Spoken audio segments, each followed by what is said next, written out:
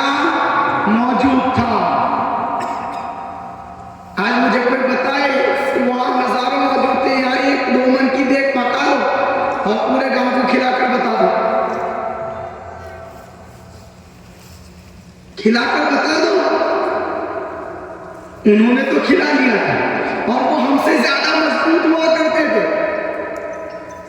وہ fast food پر پلنے والے نہیں تھے, وہ مضبوط اور سپاہی تھے. ہم ان کمزوروں کو نہیں کھلا سکتے. انہوں نے ان سپاہیوں کو اور مضبوطوں کو کھلا لیا صرف 2 من کی دیگ میں. کیسے؟ دیگ پکائی ان کی تھی مگر اس میں رحمت رب کی تھی, اس میں عطا رسول اعظم کی تھی, اور وہ رزق حلال تھا. بتائیں کیسے ممکن ہوگا؟ کوئی ممکن کر کے بتا سکتا ہے؟ نہیں بتا سکتا. کیوں؟ وہ اللہ والے تھے. سوال اگر کرو کہ انہوں نے ممکن کر کے بتایا تو سارے لوگ یہی کہیں گے وہ اللہ والے تھے. تو ہم کس کے والے ہیں؟ ہم کون سے ہیں؟ وہ اللہ والے تھے تو ہم کون سے ہیں؟ اکثر عوام کا یہی مسئلہ ہوتا ہے. اگر کسی بات پر انہیں ٹوکو نا کہ یار وہ تو اللہ والے ہیں, وہ کر کے بتا سکتے ہو, تو کیا تمہیں اللہ نے اسلام میں پیدا نہیں کیا؟ تم اس رب کو اپنا رب نہیں مانتے, اللہ کو اپنا پالنہار نہیں مانتے؟ تو کر کے بتا دو. نہیں کر سکتے. کیوں؟ انہوں نے اپنی زندگی رب کی مرضی کے مطابق بنا لی تھی. انہوں نے اپنی زندگی رب کی مرضی کے مطابق بنا لی تھی, اور ہم نے اپنی زندگی سب کی مرضی کے مطابق بنا لی. ان کی زندگی رب کی مرضی کے مطابق تھی اور ہماری زندگی سب کی مرضی کے مطابق ہے. اگر امام نے ڈائٹ پر نماز کے تعلق سے چلا دیا نا, مولوی تو خالی نماز پر چلا کرتے ہیں. ارے بھائی وہ گناہ کیا کر رہا ہے؟ تجھے نماز کی طرف بلا رہا ہے, تجھے اعمال خیر کی طرف دعوت دے رہا ہے, تو وہ گناہ کر رہا ہے. وہ سچ کی بات بتا رہا ہے تو کیا گناہ کر رہا ہے؟ وہ اپنے حق کی بات بتا رہا ہے تو کیا گناہ کر رہا ہے؟ وہ تو وہی بات مجھے بتاتا ہے جو تجھے فلاح کی طرف اور کامیابی کی طرف لے جائے گی. در در بھٹکنے سے کوئی کامیاب نہیں ہو سکتا. اگر کامیاب ہونا ہے, اگر اپنے آپ کو بلند مقام پر دیکھنا ہے, تو جب مؤذن حیا علی الصلاۃ کہے, حیا علی الفلاح کہے, آؤ نماز کی طرف, آؤ کامیابی کی طرف, اس جگہ پر جا کر اپنی پیشانی کو دیکھ لینا. اللہ اس پیشانی کو کسی کے سامنے جھکنے نہیں دے گا. اللہ اس پیشانی کو کہیں جھکنے نہیں دے گا. جہاں جھکانا ہے وہاں تو جھکا دے. زمانے کے آگے جھکنے سے محفوظ ہو جائے گا. اور اگر نیتاؤں کے سامنے, منسٹروں کے سامنے, پاور والوں کے سامنے اگر جھکنے کی عادت پڑی ہے تو پھر کچھ نہیں ہو سکتا. کیونکہ ہمارا مرکز, ہمارا مسکن, ہمارا ماوا, ہمارا ملجا جو تھا وہ رسول کائنات کی ذات تھی. رسول نے دنیا میں کامیاب ہونے کے طریقے بھی بتائے ہیں. اسلام کی پابندی کر کے, اسلام کے احکام کی پابندیوں کے ساتھ زندگی گزارو گے, کامیاب ہو جاؤ گے.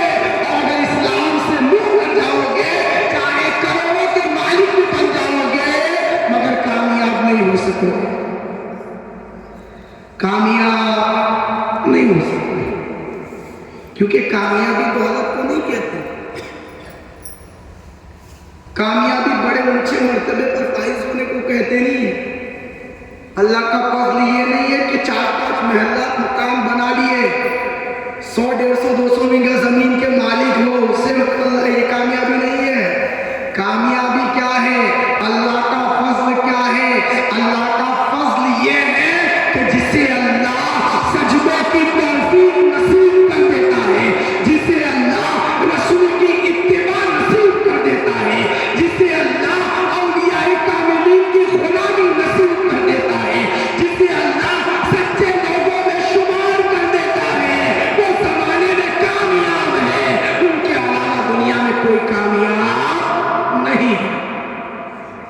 کوئی کامیاب نہیں، کیونکہ یہ 60 70 80 برس کی زندگی کبھی بھی ختم ہو سکتی ہے. ہو سکتا ہے یہیں پر بیٹھے یہیں سے اٹھ کے نہ جا پائے. پاسبل ہے نا؟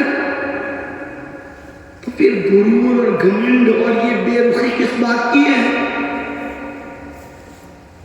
ہونا تو یہ چاہیے تھا کہ یہ پندال یہ بچھونا چھوٹا پڑ جانا چاہیے.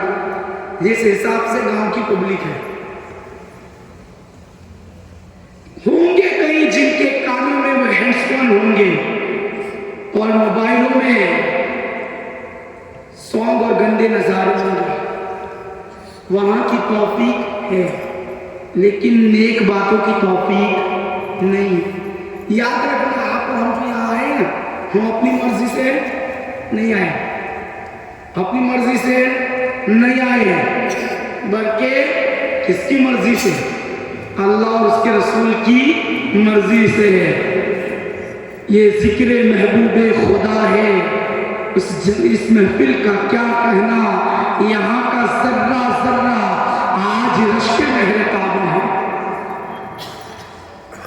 اور یہ ذکر کی محفل ہے اور رب اور رب کے رسول اور رب کے پیاروں کی محفل ہے. تو اس پیاروں کی محفل میں وہی آتے ہیں جنہیں اللہ تعالیٰ بلاتا ہے، جنہیں اللہ بلاتا ہے. ورنہ پھر لوگ ارادہ بھی کر لینا پھر بھی نکل نہیں پاتے اگر اس رب کی مرضی نہ ہوتی. اس کا مطلب یہ نہیں ہے کہ جو گھر بیٹھے ہوئے یہ کہہ دے کہ بھائی ہماری اللہ کی مرضی نہیں تھی اس لیے نہیں آئے. تو کوشش تو کر لیتا، تو اٹھنے کی کوشش تو کر دیتا، مگر نہیں. ٹی وی سامنے ہے، موبائل سامنے ہے، گھر کی فحش باتیں اور دوستوں کی محفلیں، دوستوں کی فحش باتیں جو ہے وہ ساتھ میں ہے، وہ اچھی ہے، مگر اللہ اور اس کے رسول کی محفل اچھی نہیں ہے ان کے لیے جو نہیں آنا چاہتے. اور الحمدللہ جو آنا چاہتے ہیں وہ بھنڈاری ماننے والے تو یہاں موجود ہیں، وہ جو آنا چاہتے ہیں وہ حسینی تو یہاں موجود ہے، جو ماننے والے ہیں وہ صحابہ سے محبت کرنے والے تو یہاں موجود ہیں، جو ماننے والے ہیں وہ علی مرتضیٰ سے محبت کرنے والے وہ فاطمہ کے لال یہاں موجود ہیں. جنہیں فاطمہ سے محبت ہے، جنہیں علی سے محبت ہے، جنہیں علی شہزادہ سے محبت ہے اور جنہیں اللہ اور اللہ والوں سے محبت ہے، وہ ایسی محفلیں سے پسند کرتے ہیں. اور جنہیں نہیں ہے وہ دنیا کی محفل بھی پسند کرتے ہیں. ہم کسی پر روک تو نہیں لگا سکتے نا، ہم روک تو نہیں لگا سکتے. اپنی زندگی کے مالک ہیں، سمجھتے ہیں کہ ہم اپنی زندگی کے مالک ہیں. اچھا بھائی جب تک اللہ نے روح میں جان رکھی ہے مالک بن کے رہے. جب یہ روح جسم چھوڑ کر جائے گی نا پھر پتا چلے گا تو اپنی زندگی کا کتنا مالک تھا. باتیں بہت ساری ہیں دوستوں، اگر باتیں کرنے جائیں تو شاید رات گزر جائے بات ختم نہیں ہوگی. دین کی باتیں کبھی ختم نہیں ہوتی ہیں. یہ تھی مختصر سی تواریخ حضرت حلیم شاہ داتار کی. آپ سب حلیم شاہ کے ماننے والے ہیں؟ کون کون ہے؟ ماشاءاللہ حلیم شاہ کے ماننے والے ہیں نا. حلیم شاہ نے کبھی فجر قضا کی تھی؟ حلیم شاہ نے کبھی ظہر قضا کی تھی؟ حلیم شاہ نے کبھی عصر قضا کی تھی؟ کبھی مغرب، کبھی عشاء؟ نہیں. فجر کا وقت نہیں ہوتا تھا وہ عبادت کے لیے تیار ہوتے تھے. ظہر کا وقت نہیں ہوتا تھا وہ عبادت کے لیے تیار ہوتے تھے. عصر کا وقت تو ہوتا نہیں تھا وہ تیار ہوتے تھے. مغرب اور عشاء کا وقت نہیں ہوتا مگر وہ اس بات کے لیے نماز کے لیے تیار ہوتے تھے. تو حلیمی تیار ہے، حلیمی یعنی حلیم شاہ کے ماننے والے تیار ہے. تیار ہے کہ نہیں؟ نہیں تیار ہے. اللہ تعالیٰ نماز کی توفیق دے کیونکہ اس سے آگے کچھ نہیں ہے. کیونکہ قیامت کے دن سب سے پہلے پوچھ تاچھ کس چیز کی ہوگی؟ اول الپرشیس نماز ہوا. سب سے پہلی پوچھتاچھ وہ نماز کی ہوگی۔ آئیے اب ایک اور بات، یہ حلیم شاہ بھنڈاری رحمۃ اللہ تعالیٰ علیہ کی مختصر سی بات تھی۔ کل کے دن کے بعد آج 5واں چاند تو ہو گیا نا، کل چھٹی بھی تو ہے نا، ہم خواجہ والے بھی ہیں کہ نہیں؟ صرف 10 منٹ کا ذکر حضور خواجہ کی ہسٹری اور حضور خواجہ کی زندگی کو سماعت کر لیتے ہیں، اس کے بعد اپنی اس بات کو اختتام دے دیتے ہیں۔ آپ لوگ سوچ رہے ہوں گے کہ آپ زیادہ ہو رہے ہیں، یاد رکھنا یہ اصلاحی بیان جو ہر سوموار کو آدھے گھنٹے کا ہوتا ہے نا، وہ نہیں ہے، ٹھیک ہے؟ یہ سال میں ایک بار ہونے والا ہے، اور سال میں ایک بار بھی پتہ نہیں آئندہ سال ہوتا ہے یا نہیں، اس کا کوئی گارنٹی، اس بات کی کوئی گارنٹی نہیں ہے۔ تو جب سال میں ایک بار ہونے والا ہو تو اس کا وقت ہفتے سے تو زیادہ ہوگا نا۔ 8 دن کے لیے آدھا گھنٹہ ہے تو جو سال میں ہونے والا ہے اس کے لیے تو کچھ تو زیادہ ہوگا نا۔ تو کچھ دیر رب کی رحمتوں کی بارش میں اور بیٹھ لیجیے، کیونکہ ایسی محفلوں میں اللہ اور اس کے رسول کی رحمتوں کا نزول ہوتا ہے۔ عند ذکر الصالحین تنزل الرحمہ، صالحین کے ذکر کے وقت اللہ کی رحمتوں کا نزول ہوتا ہے۔ اور ہم جن کا ذکر کرنے والے ہیں وہ صالحین ہیں یا نہیں؟ حلیم شاہ داتا صالحین میں تھے یا نہیں؟ حضور خواجہ صالحین میں تھے یا نہیں؟ غوث پاک صالحین میں سے تھے یا نہیں؟ یہ سارے صالحین میں سے ہیں، اور ہم ان صالحین کا ذکر کرنے بیٹھے ہیں تو ہمارا یقین ہے، ہمارا ایمان ہے کہ اس محفل میں رب کی رحمتیں چھما-چھم برس رہی ہوگی، کیونکہ رب کے ذکر کے وقت ان کا ذکر صالحین اور صالحین کے ذکر کے وقت رب کی رحمتوں کا نزول ہوا کرتا ہے۔ حلیم شاہ داتا۔ اب آئیے حضور خواجہ، کیونکہ آج انہی کے صدقے میں ہندوستان میں مسلمان ہیں، لیکن اس سے پہلے بتا چکا ہوں دنیا کا سب سے پہلا انسان مومن تھے، حضرت آدم تھے، اور آدم اللہ کے نبی تھے۔ کون تھے؟ نبی تھے، اللہ کے نبی تھے۔ جب دنیا اللہ نے بنائی نا تو جنت سے سب سے پہلے نکالے جانے والے جو لفظشیں پیغمبرانہ، ان کی کوئی غلطی نہیں کہہ سکتے، یہ اللہ تعالیٰ کی طرف سے تھا، اور جو بھی ہوا اس کے بعد اللہ کو دنیا بھی تو بنانی تھی۔ سب سے پہلے جنت سے نکلنے والے، جنت سے زمین کی طرف تشریف لانے والے انسان کا نام کون؟ کیا؟ حضرت آدم علیہ نبینا علیہ الصلوۃ والتسلیم۔ اور وہ آئے کہاں تھے؟ پہلے 5 ملکوں سے مل کر ہندوستان تھا، اس وقت تو ہندوستان پاکستان تھا نہیں، ساری زمین ایک تھی، اور زمین جس جگہ پر جو چیز کسی کی مالکی میں نہ ہو، جو رب کی ہو، اس جگہ پر سب سے پہلے جو انسان بس جائے وہ کس کی مالکی میں ہوتا ہے؟ سب سے پہلے آنے والے شخص تھے نا، تو آنے والے کون تھے؟ آدم تھے۔ لیکن ہم تک دین پہنچانے والے حضرت خواجہ معین الدین چشتی، حضرت خواجہ معین الدین چشتی جو تھے نا، آپ لوگوں کا بڑا خیال کرنے والے تھے، لوگوں پر اپنی رحمتیں بچھانے والے تھے، اپنی رحمتیں عطا کرنے والے تھے۔ میرے خواجہ نے کبھی کسی مذہب کو اچھا یا برا نہیں کہا، ہاں حق گوئی کہنے والے تھے۔ اشہد ان لا الہ الا اللہ واشہد ان محمد عبدہ ورسولہ کا کلمہ پڑھنے والے تھے، مگر میرے خواجہ نے تکلیف کسی کو نہیں دی تھی۔ اپنا آیا تو اسے بھی فیضیاب کر دیا، بیگانہ آیا تو اسے بھی فیضیاب کر دیا۔ اور آج بھی میرے خواجہ کا بیان جہاں پر ہر مذہب، ہر دھرم، ہر ذاتی کا ماننے والا جاتا ہے، اور آج بھی خواجہ کا صدقہ پاتا ہے۔ خواجہ کے دربار سے مرادیں پاتے یا نہیں پاتے؟ اسی خواجہ کا ایک مرید جو جمعہ میں ذکر کر چکا ہوں، اس بار اسی بات کو ذکر کروں گا، کیونکہ میری زندگی کو سب سے پیاری اگر کوئی بات لگی تھی تو وہ یہی تھی۔ حضور خواجہ معین الدین چشتی کا ماننے